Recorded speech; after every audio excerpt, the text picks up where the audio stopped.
Welcome to Fantasy Recap Week 2.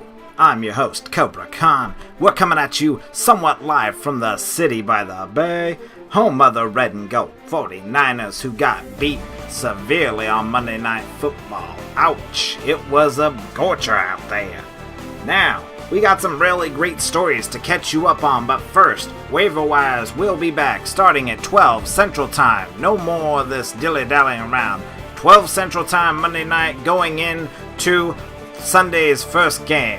Now that we got that squared away, some jackasses go wave at you, and we're going to get on to Cobra Khan's kick-ass game of the week. This week it was the Doomsday taking on the Riftwalkers, and the Riftwalkers took it to Doomsday by a score of 282 to 140. It was a severe ass kicking. Here are the stats. I'll let you mull those over. Now that we got that out of the way, we won't linger on that ass kicking for very long. We're going to get into some scores now. The IT Guy team gets rolled by the Ronins Road by a score of 212 to 252. The Play It Again players may think twice about playing again after the Lake Wobegon Storm moves in a cold front, crushing them 262 to 136. The Broncos get bucked by the Bonsai Ninja Squirrels with a rodeo being settled 254 to 173. The Hopkinton Grazers thin out the Horde 205 to 131. The Sierra Firestorm halts the Blitzburg 296 to 192. Scared Hitler shut down Game Over Man 313 to 219. 313, good lord.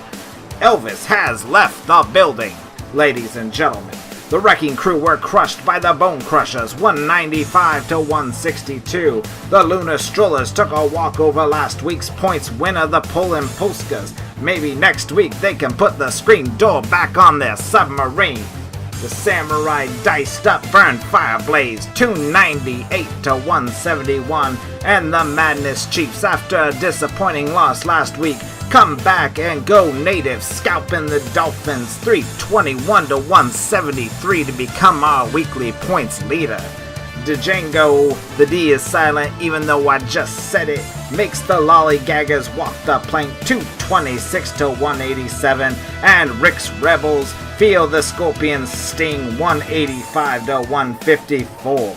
Now that brings us to our game of the week, Crashers, Bashers, and the Gold Diggers, and this one was a barn burner. Literally, I was so bored I wanted to go out and burn down a barn. In this Week 2 mashup, the Crasher Bashers beat the Gold Diggers team by a score of 185 to 159, shutting down what would be a partisan crowd of 73,830 who came out to watch the contest. The Crasher Bashers were led to their 26-point victory by a 37-point effort from Greg Olsen of the Carolina Panthers, who got by the Buffalo's defense for 84 receiving yards and 1 receiving TD. With this performance, Olsen was the number 5 ranked tight end for Week 2. They also got some small help from 31-point effort from Cam Newton, who got by the Buffalo Bills defense for 229 passing yards and 2 passing TDs, in addition to 15 rushing yards.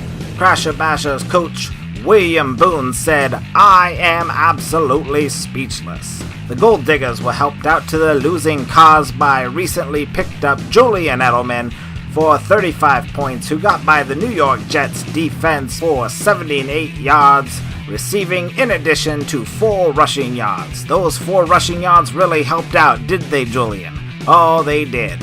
Good job, Gold Diggers.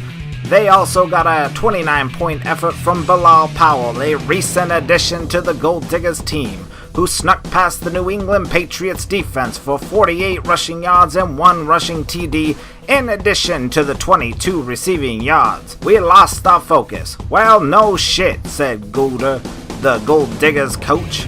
Causing further embarrassment, Gold Diggers could have scored 220 points and earned the win with the best lineup that they had, but Gouda left key players like Calvin Johnson and his corresponding 57 points on the bench.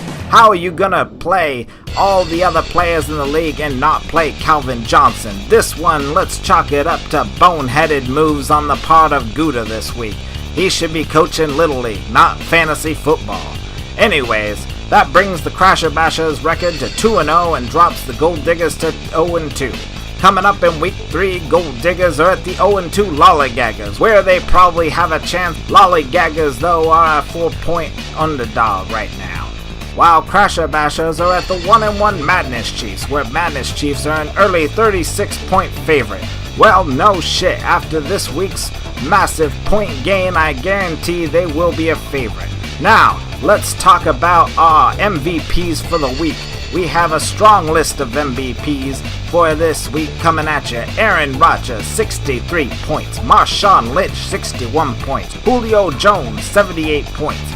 Jimmy Graham, 71 points. Nick Novak, 30 points. Seattle defense, 39 points. And the Denver Broncos coming in on special teams with 29 points. This has been your fantasy recap for 9/16/2013. Heading into Week 2, we will be back for Week 3. See you then, sports fans.